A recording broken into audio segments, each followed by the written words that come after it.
केशवसुतांच्या कविता आणि कवी या कवितेचा विचार काहीसा आपण आता करणार आहोत. एक नवकवितेचे पुरस्कर्ते म्हणून केशवसुतांचा उल्लेख फार मोठ्या आदराने केला जातो. निर्बंधांच्या कचाट्यातून कवितेला मुक्त करण्याचं काम केशवसुतांनी केलेलं आहे. आधुनिक नवकविता जिला म्हणतात, जिला वृत्त, जिला गण, मात्रा, छंद इत्यादिकांच्या बंधनात अडकलेली जी प्राचीन कविता, तिला त्याने त्या बंधनातून मुक्त केले. त्याचं कारण अक्षर, गण, मात्रा इत्यादिकांचा जर अभ्यास नसेल, शब्द प्रभुता नसेल, तर त्या प्रकारच्या कविता करणं जनसामान्यांना अशक्य होतं. बहुजनांच्या कक्षेच्या बाहेरची ती गोष्ट आहे. त्याला साहित्याचा अभ्यास आहे, त्याला साहित्य गुणांचा अभ्यास आहे, ज्याला काव्य गुण, काव्य शैली, काव्य निर्मिती निकष, ज्याला विविध छंद म्हणतात, ज्याला विविध वृत्ते म्हणतात. अर्थात प्राचीन संस्कृत वाङ्मयावर आधारित सगळे हे प्रकार आहेत. त्याचा अभ्यास जर नसेल तर त्या पद्धतीची कविता करता येणार नाही. आणि कविता तर हे अंतःकरणातून जागी होत असते. साधारण व्यक्तीला जरी कविता करावी अशी वाटत असेल, अगदी लहान मुलगा असेल, शाळेतला मुलगा असेल, 5वी-6वीचा मुलगा असेल, त्याला तर वृत्तादिकांचं, त्याला छंदादिकांचा अभ्यास नसतो, त्याने कविता करायची नाही का? म्हणून एक केशवसुतांनी एक बंड केलं म्हणा, आणि त्यांनी सांगितलं की कविता कशी असावी हे तुम्ही मला सांगायची नाही. कविता आम्हाला पाहिजे तशी करू. तिला वृत्ताचं बंधन नसेल, तिला छंदाचं बंधन नसेल, अर्थात स्वच्छंदही नसेल, स्वैरही नसेल, अनिर्बंधही नसेल, पण आमच्या बुद्धीला झेपेल, पटेल त्याप्रमाणे आम्ही कविता करू शकतो. म्हणून त्यांना नवकवितेचा जनक म्हटलेलं आहे. किती कविता आपण अशा बघतो की ती कविता वाचताना कधी कधी असं वाटतं हा धडा आहे का कविता आहे. पण तिलाही कवितेचा दर्जा देण्याचं कार्य केशवसुतांनी केलं. त्यांना आद्य नवकवी, नवकवितेचे जनक असं म्हटलेलं आहे. तोच विषय सांगणारी एक कविता, कविता आणि कवी हा विषय त्यांनी एका कवितेत मांडलेला आहे. बघा कसं त्यांनी आपल्या या मताचं समर्थन केले, कसे छान छान तर्क दिलेत. अशी असावी कविता, फिरून तशी नसावी कविता, म्हणून सांगावया कोण तुम्ही कवीला हात मोठे, पुसतो तुम्हाला. या प्रतिथ प्रस्थापित संस्कृतज्ञ, प्राचीन परंपरेला मानणारे, पंडिती परंपरेला मानणारे, वृत्तछंदा इत्यादिकांनी युक्तच कविता असावी, अशा वृत्तीने, अशा विचाराने भारलेले जे लोक आहेत ते म्हणायचे ही कविता नाही, याच्यामध्ये छंद नाही, याच्यामध्ये वृत्त नाही, याच्यामध्ये अक्षरगण, लघु, गुरु इत्यादिकांच्या बंधनात ही कविता नाही आहे. या कवितेला कविता म्हणता येणार नाही. मग अशा लोकांना ते सांगतात की कविता अशी नका करू, तशी नका करू. तुम्ही कवीला सांगणारे कोण मोठे आहात तुम्ही? आमच्यावर तुम्ही अशी बंधनं का टाकता? तुम्हाला विचारतोय मी तुम्हाला पुसतो. लोकशाहीचा पुरेपूर प्रभाव केशवसुतांच्यावर दिसतो. त्याने दृष्टांत दिला, मला पाहिजे तसं मी तिला सजवेन. त्यासाठी शृंगार रसाचा दृष्टांत दिलाय. सौंदर्याच्या व्याख्या आहेत काही शास्त्रामध्ये, सौंदर्य शास्त्रामध्ये. त्या निकषात बसलं तरच त्याला सौंदर्य म्हणतात. पण त्या गोष्टीला हे मानत नाही. ते म्हणतात यस्य रोचते तत्तस्य सुंदरम, ज्याला जे रुचतं त्याला ते सुंदर. सुंदरता, सौंदर्य हे नजरेमध्ये असतं. माझ्या नजरेत ज्या व्यक्तीला मी ज्या पदार्थाला सुंदर म्हणतो, त्या पदार्थाला अन्य व्यक्ती सुंदर म्हणेलच किंवा म्हणावंच असं काही नाही. दृष्टांत दिलाय.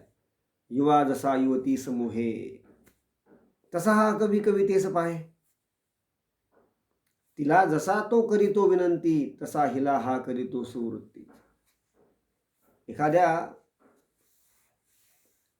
तरुणाला, एखाद्या पतीला आपली पत्नी कशी असावी तो ठरवू शकतो.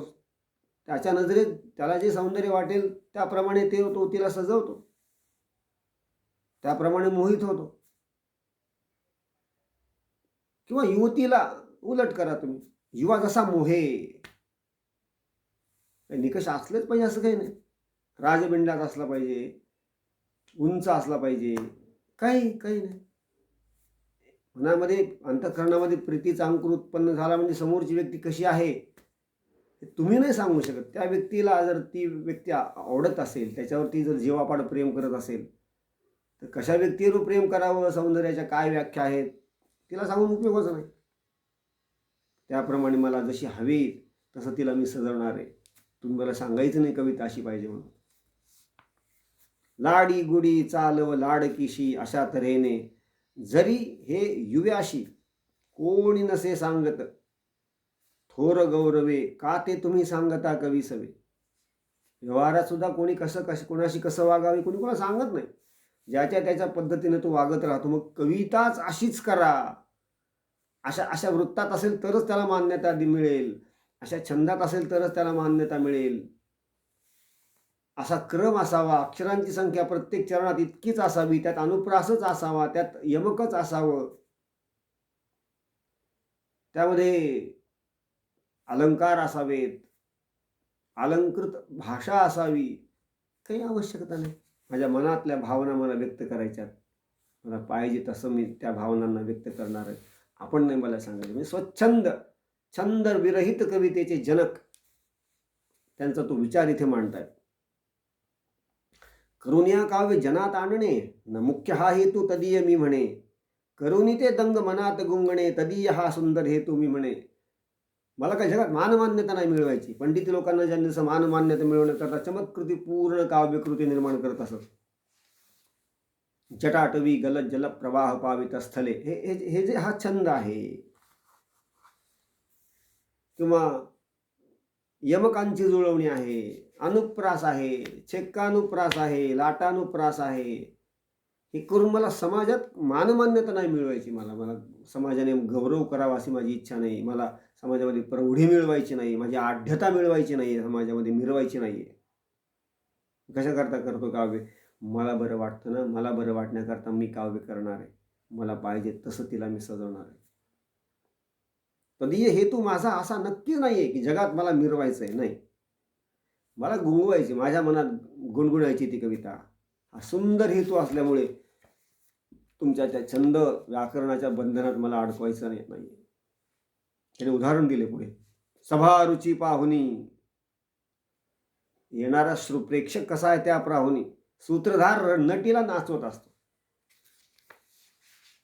जर शास्त्रवेत्ते असतील तर तिथे भरतनाट्यम सारखे शास्त्र पूरित नृत्याविष्कार केले जातात.